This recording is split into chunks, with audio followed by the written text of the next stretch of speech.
In that time, the Saxons strengthened in multitude and grew in Britain. On the death of Hengist, Octha his son passed from the northern part of Britain to the kingdom of the Kentish men, and from him arose the kings of the Kentish men. Then Arthur fought against them in those days with the kings of the Britons, but he himself was leader of the battles.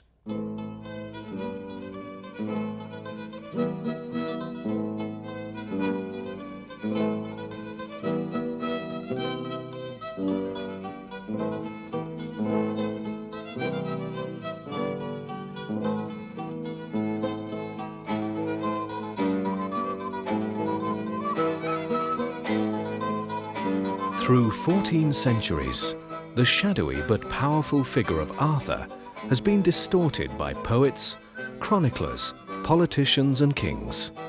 The image has been used for entertainment and even propaganda. From a Romano-British warlord fighting the Saxon invaders, he had been turned, in an ironic twist, into the most English of kings, epitomizing the full flowering of medieval chivalry. So there are two Arthurs.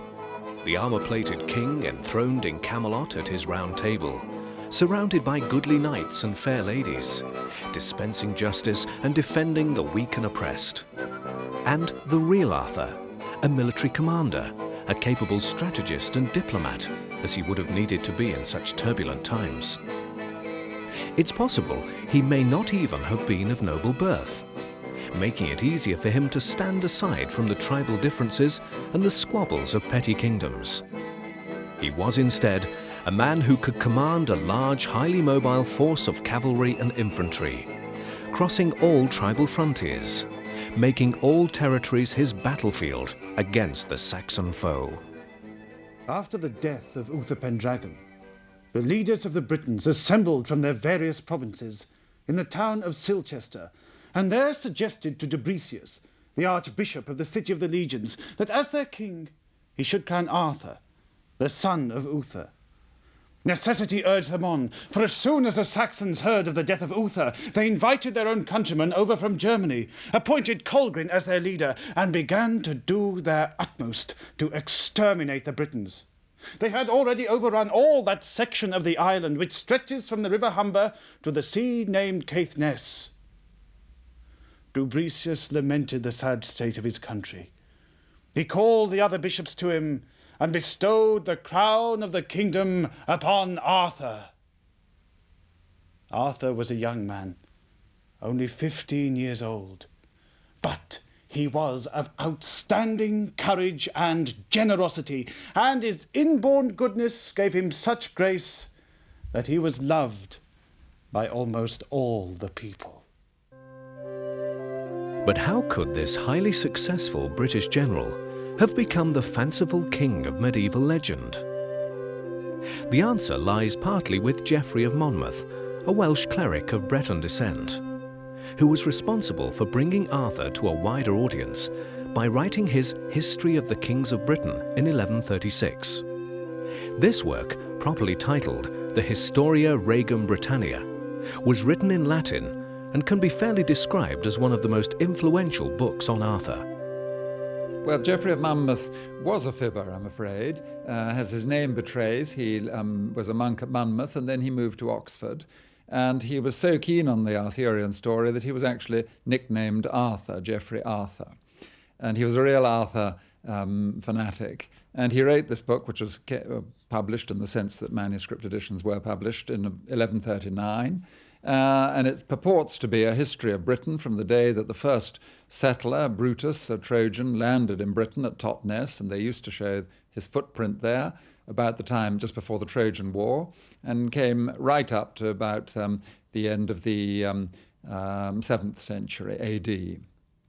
And he gives you conversations between prehistoric monarchs from what would have been the Bronze Age or the early Iron Age, and every adventure, and in every age he knows what's going on. But it's a marvellous read, and that's what made it perhaps the greatest bestseller of the Middle Ages.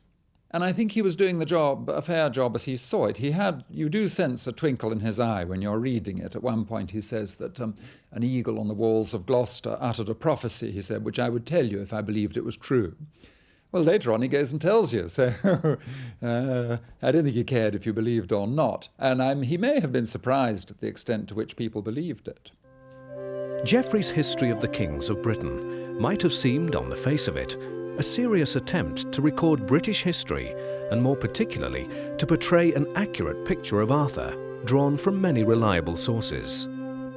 After all, Geoffrey was a churchman who had received an excellent education for his time.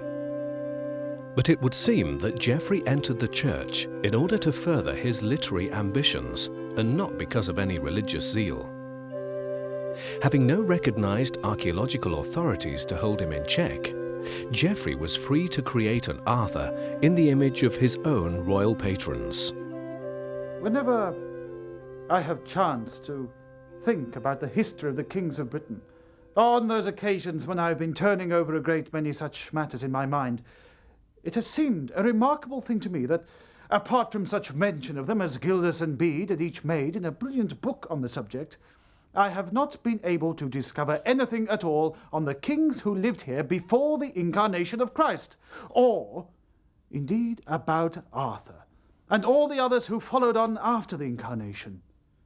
Yet, the deeds of these men were such that they deserve to be praised for all time. What is more, these deeds were handed joyfully down in oral tradition, just as if they had been committed to writing, by many peoples who had only their memory to rely on.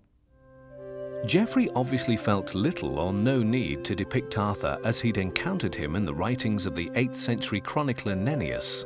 Thus, his Arthur dresses and acts exactly as a 12th century monarch, and his descriptions of warfare and the social scene are based on his own experience.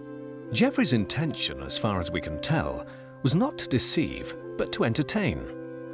He was as enthralled by the enigma of Arthur as many before him had been. With true Celtic exaggeration, he romanticized Arthur in a way that had never before been so blatant or so successful.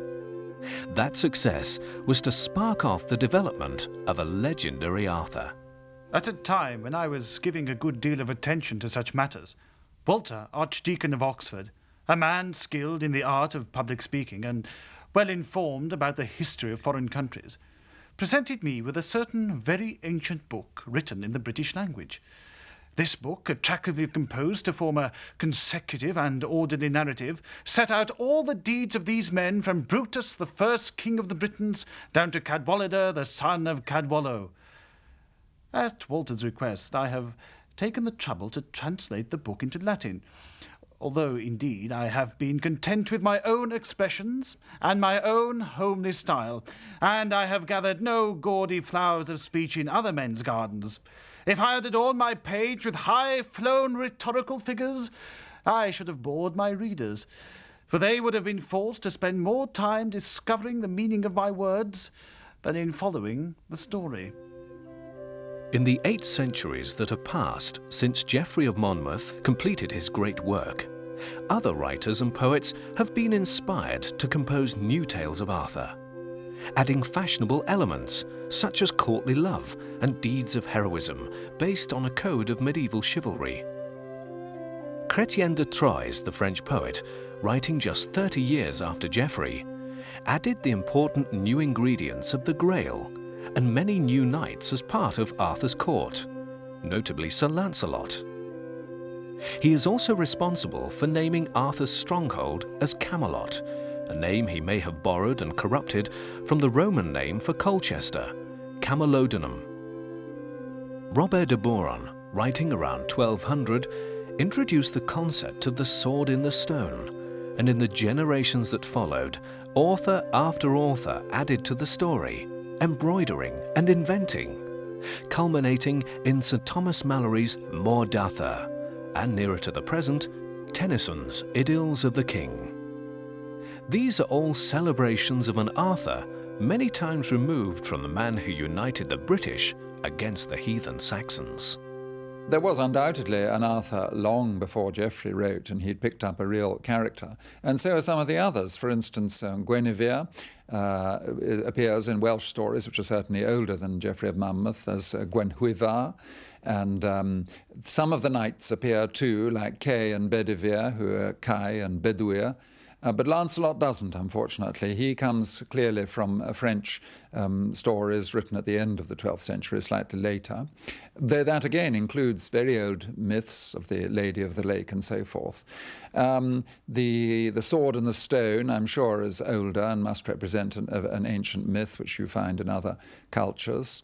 The Round Table, I think, must also go back to very old ideas. To me, the most striking episode, and the one which most people remember, which I'm sure is very much older, and that is the mysterious birth of Arthur, which people will remember when Uther Pendragon is disguised by Merlin's magic as the husband of the beautiful Igerna on Tintagel, and he sleeps with her that night, and that night is begotten the infant Arthur, who's later born and becomes king. Well, that's a very old story, much older than Geoffrey of Monmouth. Before Geoffrey romanticized and popularized him, Arthur was a name heard in songs and folk tales, remembered and passed on around the winter firesides of those in whom the Celtic blood still ran strong. Small wonder then, perhaps, that his story was so helpful and so flattering to Henry I and to his bastard son Robert. What better ancestor for a Norman king to claim than Arthur, most renowned and heroic of all the kings who ruled before the Saxons? After all, in Geoffrey's time, it was generally believed by folk that Arthur had actually been anointed and crowned King of England a mere 600 years before. Arthur himself put on a leather jerkin worthy of so great a king. On his head he placed a golden helmet with a crest carved in the shape of a dragon, and across his shoulders a circular shield called Pridwen, on which there was painted a likeness of the Blessed Mary, Mother of God, which forced him to be thinking perpetually of her. He girded on his peerless sword called Caliburn, which was forged in the Isle of Avalon. But who was the real Arthur? In truth, hardly anything of him is known, and prior to the 12th century, his name occurs so rarely in manuscripts and historical records that it is difficult to understand how his fame has endured. There are only a handful of references to Arthur, the earliest being a fleeting acknowledgement of his skill in battle, which occurs in a 6th century poem by Aneurin called Igodidin. He fed black ravens on the ramparts of the fort, although he was no Arthur. The warrior referred to in these lines, having reduced vast numbers of the enemy to carrion, is nevertheless deemed by the poet as unable to match Arthur's reputation. It's extraordinary to think that Aneurin may have written these words within 1 or 2 generations of Arthur's lifetime. The Gododin is a North British poem. That's to say, it was written in a language similar to modern Welsh, and which a modern Welshman can in part still understand, probably in the second half of the 6th century, when people spoke a language, the ancestor of present-day Welsh, from the Channel up to the River Forth in Scotland. And it tells about a King Mynyddaug of Edinburgh, whose army set forth, 300 of them, and marched all the way south to Catterick in Yorkshire and fought a glorious battle against the English invaders. And there they were killed, but they died gloriously, as in the charge of the Light Brigade. And then this poem was written to commemorate them. It's the source of much controversy amongst Welsh scholars, but I think the general agreement is that the nucleus of it was a real poem written by a poet called Aneurin in the 6th century. And the interesting part from an Arthurian point of view is that it does at one point actually mention Arthur. Although the first mention of Arthur may have been in Igodidin, there is an earlier record of 5th century Britain, but Arthur's name does not appear in it. It was written by the monk Gildas in about the year 540, and in it he denounces the rulers of his time and explains how Britain came to be in such a sorry state. Its title is The Ruin of Britain, and it's an outright attack on the wickedness of the authorities and clergy of his day, and in the preface to the work, he tracks down the causes of that wickedness. In so doing, he provides a unique account of 5th century Britain, a backdrop to the rise of Arthur, yet one from which Arthur was strangely absent. This angry old monk took a dim view of the squabbling of the local British rulers, and he felt, with some justification no doubt, that their lack of moral fibre had both led to the supremacy of the heathen Saxon invaders and been punished by it. He likened the British plight to that of the Israelites, and he saw their predicament as divine retribution. Gildas was a northerner, possibly a Pict born on the wrong side of the Roman frontier, but lived most of his life in the south, and in that fact may lie the answer to his silence about Arthur. As a Pict, he may have had no love for a commander who spent his time driving back the Picts, who'd been a thorn in the British side for generations. In fact, the Picts had often allied with the Saxons and the Irish, causing yet more trouble for the British. Gildas was a cleric writing in the 6th century, and so he is unique and extraordinary from an Arthurian point of view, because there is somebody whom no historian doubts was actually writing, and we do have his writing from them about sometime in the first half of the 6th century. But what's disappointing is that he doesn't mention Arthur. This has been taken by some historians to disparage the whole Arthurian story and to say, well, if the one person living at the time who wrote about it in some depth and who lived within the time of people who would have actually known him and doesn't mention him, then how can anyone suggest he lived? He seems quite clearly, for reasons which I don't think we'll ever know, not to be able to tell you about certain things. For example, it's an absolutely undoubted fact that the Anglo-Saxon invaders were in possession of a very large part of eastern and southern Britain at this time. Yet you wouldn't know that from Gildas. So it's not extraordinary that he doesn't mention something very important. He doesn't tell you about the kings of North Britain who were reigning at that time. He's writing under some political stress. It seems to me that's quite clear, and that he could very easily have a reason for not writing about Arthur. Up until the early 400s, Britain had been prosperous and sophisticated. A true Roman province in which all freeborn Britons were Roman citizens and proud to be so. British society was headed by landed gentry in whose veins ran the blood of Celt, Roman, and in some instances a mixture of other nationalities from the Roman world. There was a thriving agricultural and industrial economy due to Roman efficiency and organisation, which had controlled the province of Britain for just under 4 centuries. The breathtaking spectacle of a hoard belonging to a prosperous Romano-British family of the time was recently uncovered in Suffolk. The exquisite workmanship and richness of the jewellery and the household items revealed bear witness that the owners of this treasure were living in style. None of this changed immediately when Rome severed its links with Britain in the year 410. When the Roman Emperor Honorius told Britain to look to its own defences, the former province was remarkably successful in doing just that, at least for a generation. Gildas attributes this continuing peace to the reign of a supreme ruler he names as Vortigern, and this expression is not a name or even a title, but is thought to have been a description rather like a nickname, as in the Celtic tongue it means overlord or high king. He became High King of southern Britain in about 425. At first, Vortigern did better than other petty rulers who had sprung up all over the country after the break with Rome. His nickname indicates that he had the support of the poorer classes as well as the aristocracy from whom he came. Otherwise, he would have been known by a Roman name. So it seems that because he could call upon the allegiance of such a large cross-section of the population, he maintained authority for almost a generation.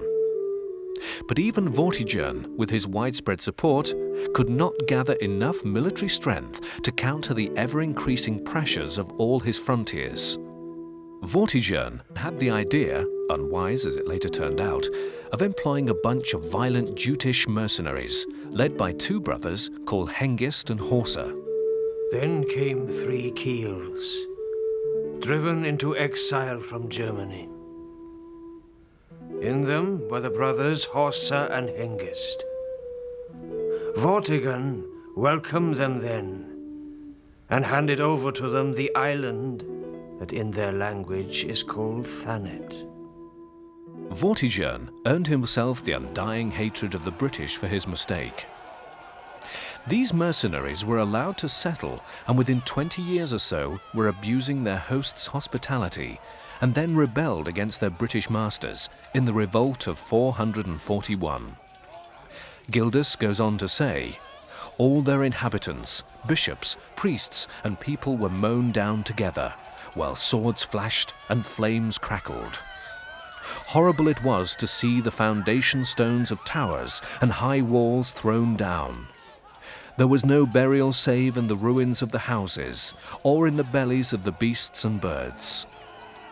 Indeed, excavations in Caister by Norwich have revealed 36 charred bodies from that terrible time, found in the remains of a burnt-out building, silent witness to the ferocity of their Jutish attackers. Others had fled, never to return. Vortigern had let the Saxons in by the back door and would never be forgiven for it. In fairness, he had little choice in the matter, beset on all sides with no other hope of defense. The practice of hiring German mercenaries was by no means a new one.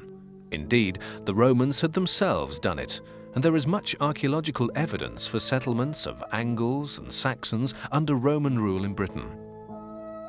By Arthur's time, the word Saxon had come to mean a multitude of Germanic settlers, and indeed the modern word Sassenach is still used by the Scots today as a derogatory term for the English incomers. So, this is the world that Arthur grew up in, a world in which the Saxon expansion threatened still further a Britain destabilized without the protective cloak of Rome. The great country houses and estates of southern Britain were left to the wind and the rain. Large-scale farming and industry ran slowly down as the roads that the Romans had built became more and more unsafe. The Dark Ages, I must say, to me, sometimes unconsciously conveys the idea of its being almost always midwinter. It really means a period of which we don't know very much. It is also a period after the Roman occupation, when the legionary forces were withdrawn at the beginning of the 5th century, when Britain was left to her own devices, and when we know that eventually the ancestors of the English, who were heathen barbarians, overtook and clearly ruined most of the island. The Roman fortresses were destroyed and the villas fell into decay. But what we don't know is exactly how long this process took, and there's great disagreement among archaeologists and historians. My own view, very briefly, based on what the latest discoveries, is that some form of Roman tradition did continue for a considerable time, probably maybe 2 or 3 generations, quite likely, I think, into the 6th century. And Gildas, whom I mentioned earlier, talks about people with Roman ranks, about rectores, rulers, judges, and so forth. We find an inscription of the year 540 in North Wales, which refers to the consular date at which the king died. So a lot of Roman tradition went on. Most of the towns and cities deteriorated. Some decayed. Some were stripped bare. Others simply disappeared. It was truly the beginning of Britain's Dark Age. Petty warlords sprang up all over Britain, and inevitably the tribal violence which had lain dormant under centuries of Roman rule erupted with a new vigor. Leaders rose and fell at an astonishing rate, and the rule of law was no longer respected. More and more people fled to the towns and cities as supplies failed, some choosing migration to northern Gaul, others preferring to seek refuge in the newly refortified strongholds of their ancestors. Famine and plague claimed many. One such deserted Roman city is described in the earliest known Anglo-Saxon poem. Snapped roof trees, towers fallen, the work of the giants, the stonesmiths mouldereth. Rime scoureth gate towers, rime on mortar. Shattered the shower shields, roofs ruined, age underate them. And the wielders and the rights. Earth grip holds them, gone, long gone. Fast in graves grasp, while 50 fathers and sons have passed. Wall stood, grey lichen, red stone, kings fell often. The first serious historical documents in which Arthur is named were compiled meticulously by a Welsh monk in Bangor, North Wales. He's known to us as Nennius, and he was not the author of these documents. We might say he was the editor. But he himself admits in his preface to his History of the Britons in about 829 that his method of working was haphazard. I, Nennius, disciple of Elvodigus, have taken the trouble of writing down a few fragments which refute the stupidity of the British race, of which they are accused, because their learned men had no knowledge, and had not written in books any record of that island of Britain. But I have made a heap of all that I could find, both in the Roman annals and in the chronicles of the Holy Fathers, that is, Jerome, Eusebius, Isidore, and Prosper, and also from the annals of the Irish and Saxons, and from the traditions of our elders. Like Gildas before him, Nennius was a monk, but he had few literary aspirations, and he confined himself to arranging the assortment of ancient documents in what he thought was their true historical order. Whether he was as gripped by the figure of Arthur is not recorded, but by the 9th century, when Nennius compiled the documents he had found, Arthur had become a folk hero, especially in Nennius's native Wales. Amongst those documents, the two most important are the Annals of Wales and Nennius's History of the Britons. The Annals are thought to contain accounts from 5th and 6th century history copied down at around 800. So they may have been altered at any time by monk copyists, censoring or adding to text as they saw fit. People are very curious and often ask people like myself who are studying this period what sort of evidence there is. Well, in a sense, there's very little. The direct sources used by historians are very few, and we've canvassed most of them. The only one I haven't mentioned so far is the History of the Britons, which used to be attributed to Nennius, which is the most important, which was written in the year 829 in its present form. But there's actually very little. There's the mention in the Gododdin. There are other early Welsh verses. There's a Welsh poem about Geraint, the Prince of Devon, which is later than Arthur's time, but mentions Arthur. So there's not a great deal, but what there is highly suggestive. And there are other ways of examining the evidence. There is, of course, archaeology doesn't really tell us very much, unfortunately. It tells us a great deal about the conditions of life, to some extent about political conditions, because fortresses have been excavated and so on, but we don't really, for the most part, know who lived in those fortresses. And we don't really know whether Arthur lived in one or another. But what we do have is the History of the Britons, which in the year 800 records Arthur's 12 great battles. Most of the sites are not very easy. In fact, none of them is identified for certain. That, to my mind, is a bit of an argument for saying they're genuine, because it seems to me a forger would have picked on known and well-known sites of the period. He doesn't. And to the extent that they can be satisfactorily identified, they do appear the sort of places you might expect battles at the beginning of the 6th century. In those days, the Saxons increased in numbers and grew stronger in Britain. But at Hengest's death, Arthur his son went from the northern part of Britain to the kingdom of Kent, and from him arose the kings of Kent.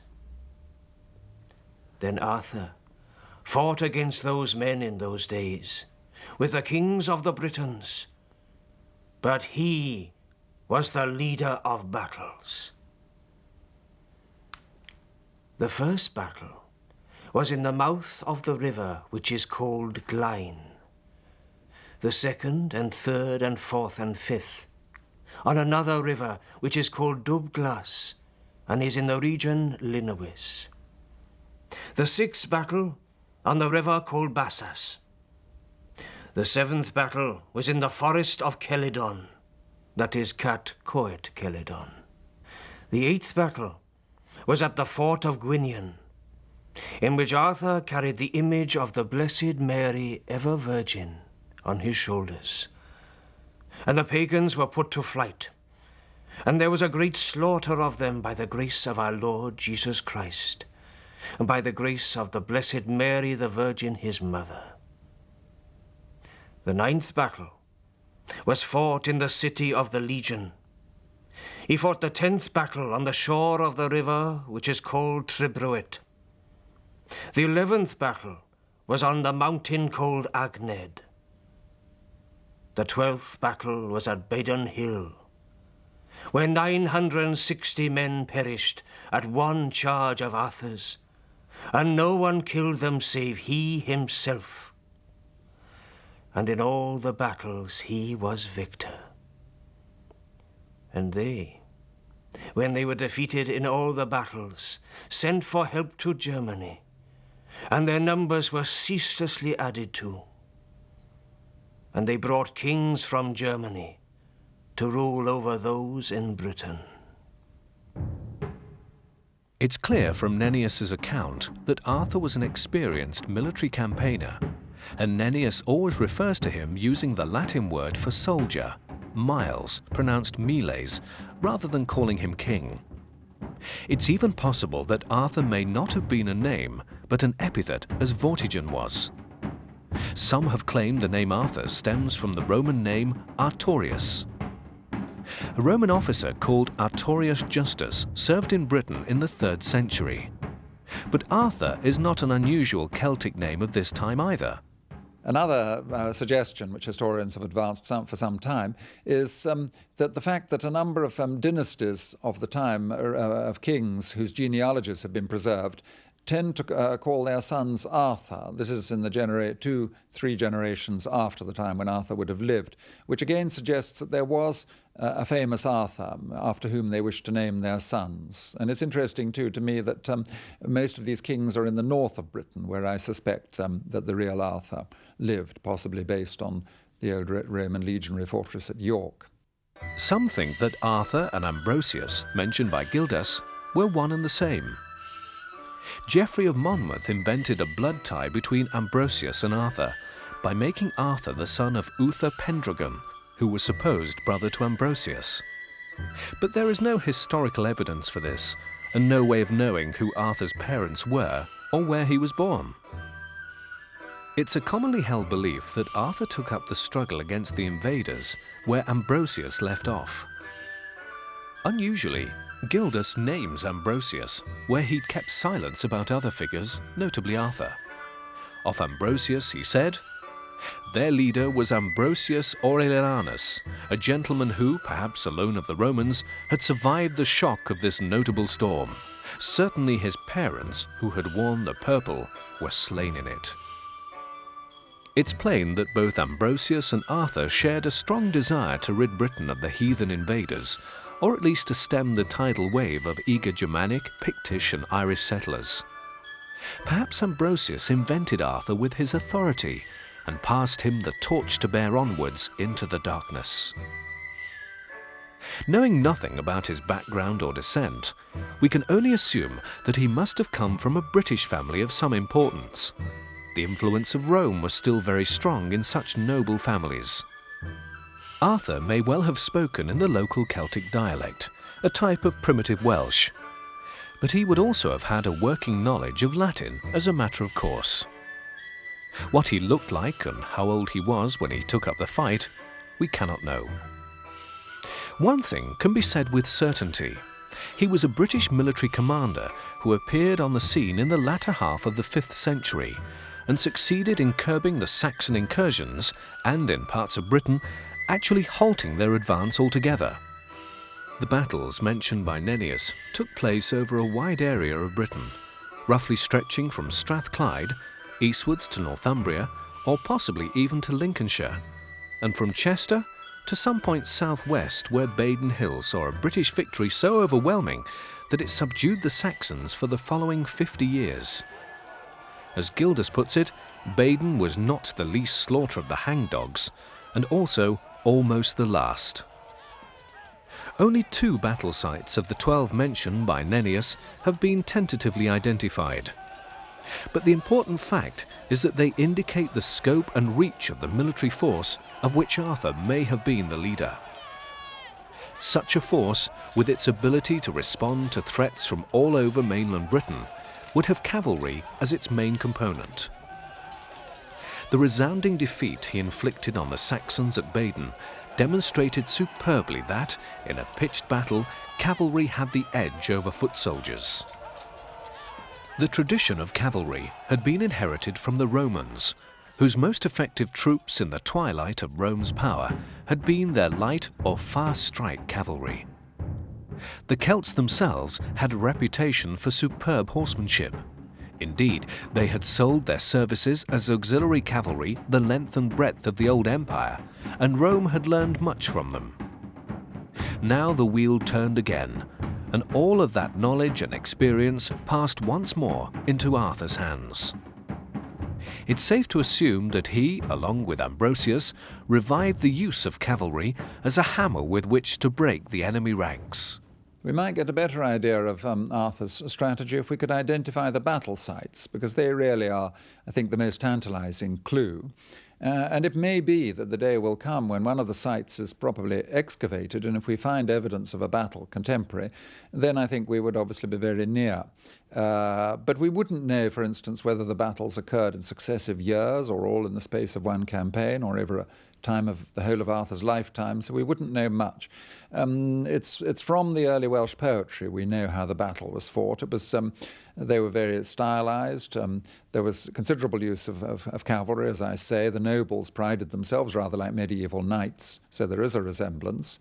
But there's nothing unusual about using cavalry. In fact, cavalry was usual among the Britons at that time, and I don't believe, and there's no evidence to suggest, that this was imitating, as was suggested in the Oxford History of England, the armoured knights, the cataphracti of the late Roman Empire. I don't think so. This was an aristocratic form of warfare from these hill forts where they had their horses. And I think, as much as anything, it reflects the aristocratic prejudice of the poets who are writing for their kings and are writing about what they wish to know about, just as medieval minstrels write about the adventures of Lancelot and Gawain riding out in armour. But it doesn't mean that everyone did. It just means that the audience wanted to hear about that. But it does still reflect an aspect of the warfare. But there is mention in the poems, allusions, that's not their prime interest, in ordered movements of troops, and there is an expression forming the battle pen, which does give the impression of forming up a phalanx, maybe, of men with spears and shields. And it would be inconceivable that there wasn't some sort of discipline and order, and that, indeed, that the king, like Arthur, who carved a name for himself, and if it was he won the great victory at Mount Bardon, didn't make use of superior tactics to his adversaries. Equally, the adversaries were obviously very formidable indeed, or we wouldn't be speaking English at this interview. In contrast to Arthur's highly mobile and disciplined men, the Saxons mostly fought on foot, as indeed they continued to do right up to the Battle of Hastings. They had no apparent strategy because they had no sense of central leadership. Small bands of Saxons in one community would be loyal to one chief, but fought mainly for the love of it, with the added incentive of rich rewards if they won. Military discipline was not their strong suit, and their war gear varied according to their means, unlike the British under Arthur, for whom uniformity and consistency of equipment, particularly horse harness, would have been essential. In a large force, particularly cavalry, standardization of essential items of equipment would have been the only practical way to make the most of horses and men. Such a demand would have been met by a cottage industry of craftsmen, armourers, leather workers, and perhaps even field surgeons, as well as the more obvious baggage train of cooks and quartermasters. The logistics of directing so complicated a piece of military machinery indicates that Arthur must have been as capable a diplomat as he was a soldier, for to keep his men and horses fully effective, vast resources would have been needed. It's not beyond the bounds of possibility that the church, with its great wealth, was one of Arthur's main benefactors. But whether it did so willingly or with a little prompting is hard to say. Certainly, in the first few centuries following Arthur's lifetime, the record-keeping clergy seem to have been unwilling to give him any credit, as Gilda's silence on the subject of Arthur may perhaps bear witness. Well, as I've said earlier, that the direct sources are very sparse and, for the most part, unfortunately, not that satisfactory. They require an enormous amount of discussion and evaluation. But I suppose if one were to look for a parallel, it would not be back in the imperial Roman past, nor in the Knights of the Middle Ages, but it would be in what was going on in Gaul across the Channel at this time, which is far better documented because people were writing letters and so forth which have survived. And there we do see, I would think, a rather similar picture to Britain. For example, you have in northern Gaul a Roman leader, Syagrius, who is still acting as a Roman officer, though he's now cut off completely from Rome itself. We have in the letters in the 5th century of Sidonius and other people, long correspondence has survived of these Roman aristocrats living on in their villas, sometimes perfectly peacefully and on good terms with the local Gothic king or Frankish king, writing, corresponding, even acting on their behalf. There's a description of a Gaulish landowner, a young and dashing man called Ecdidius, who with, I think, a handful of horsemen, I forget the number, a dozen, rides through the whole of a Gothic besieging army in order to relieve a city in southern Gaul. So if you read those sources, which are accessible, then I think that gives perhaps a more clear impression of what was going on in Britain than the speculation which from much later sources which have survived in this country. And one has to remember, too, that historically what happened in Gaul seems to be happening on another planet because we read that as a separate part of history. But the real Arthur, or the real people who lived at that time, the real Kai and Bedwyr, Kay and Bedivere, knew what was going on to some extent. They talked with merchants delivering wine at ports on the southern and western coasts. They themselves must occasionally have travelled there. The whole enormous historical events can and must have taken place of which we know nothing. And I think, therefore, again, studying the history of Gaul, which is so much better documented, does give one a much fairer and more clear picture. Whilst British resources ensured that each man had the bare essentials, there must have been a fair amount of looting and opportunist stealing, so that as time passed, at least the higher ranks of each side would have had items such as chainmail, helmets, and possibly even swords, which had been taken from the enemy. Arthur's men may have, if they took Rome as their model, carried long, straight cavalry swords, or spears, or both. They may have carried shields, but even if they didn't, they would almost certainly have worn body armour of either chainmail, leather armour or scale. The latter is vulnerable to upward thrust, not a wise choice of armour for a cavalryman. Before Geraint, the enemy's scourge, I saw white horses, tensed red. After the war cry, bitter the grave. In Llangborth, I saw the clash of swords, men in terror, bloody heads, before Geraint the Great, his father's son. In Llangborth, I saw spurs, and men who did not flinch from spears, who drank their wine from glass that glinted. In Llangborth, I saw Arthur's heroes, who cut with steel, the emperor, ruler of our labour. In Llangborth, Geraint was slain, heroes of the land of Dovenight. Before they were slain, they slew. Under the thigh of Geraint, swift charges, long their leg, wheat their fodder, red, swooping like milk-white eagles. When Geraint was born, heaven's gate stood open. Christ granted all our prayer. Lovely to behold, the glory of Britain.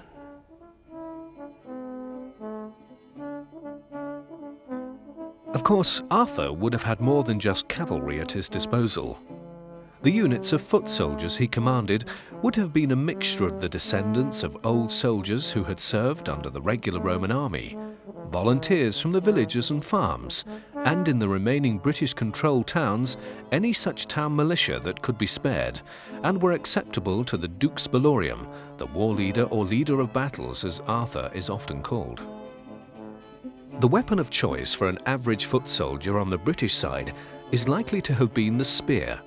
Because swords were expensive to produce, they remained almost exclusively the weapons of the nobility or those fortunate enough to acquire them on the field of battle. Shields were the principal form of protection for these poorer British folk, who couldn't possibly afford body armour, let alone iron helmets. But unlike the professionally produced and finished shields of the earlier Roman troops, these would have been edged with rawhide and possibly painted in crude copies of the patterns of the Roman legions. Iron helms were rare in the Saxons' ranks too, even amongst nobility. Spears were the most common weapon on both sides.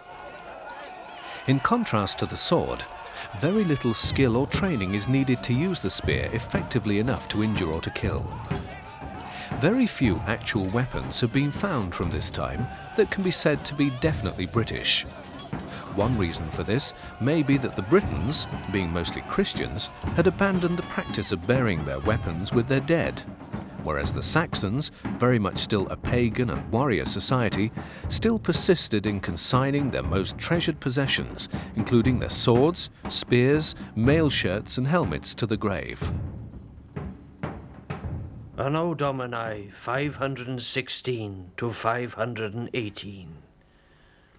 The Battle of Badon, in which Arthur carried the cross of our Lord Jesus Christ for 3 days and 3 nights on his shoulders, and the Britons were victorious. The aim of such a huge infantry army pushing so far into British territory must surely have been to overcome and destroy the main British cavalry force, which was, after all, the only thing standing between them and mastery of all Britain, and also to wipe out the British base. The Saxon army was composed of the armies of Kent and of the South and West Saxons under the overall leadership of Earl, and was for those days an enormous force of warriors.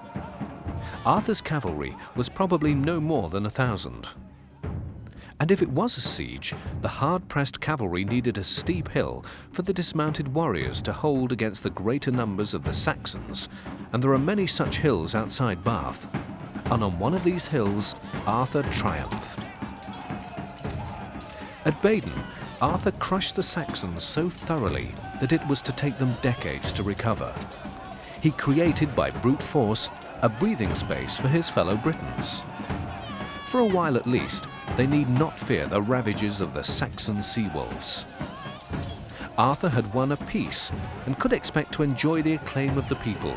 Though he was never a king, he did more than any king of Britain had ever done. Although many of them were of nobler descent than he was nevertheless 12 times designated commander. Peace may have brought Arthur rewards, as well as the gratitude of the British. For a warlord of his stature, it would be quite natural for him to seek a permanent stronghold. An ancient hill fort at South Cadbury in Somerset, last inhabited at the time of the Roman invasion, had been shown by archaeologists to have been refortified at the end of the 5th century, when Arthur's military career was at its peak. In the centre of this hill fort stood a great feasting hall, with a lofty thatched roof and gabled at each end. Was this the Camelot of legend, where Arthur celebrated his greatest victories? History is so far silent. Anno Domini 539. The Battle of Camlan, in which Arthur and Modred perished, and there was a plague in Britain and Ireland.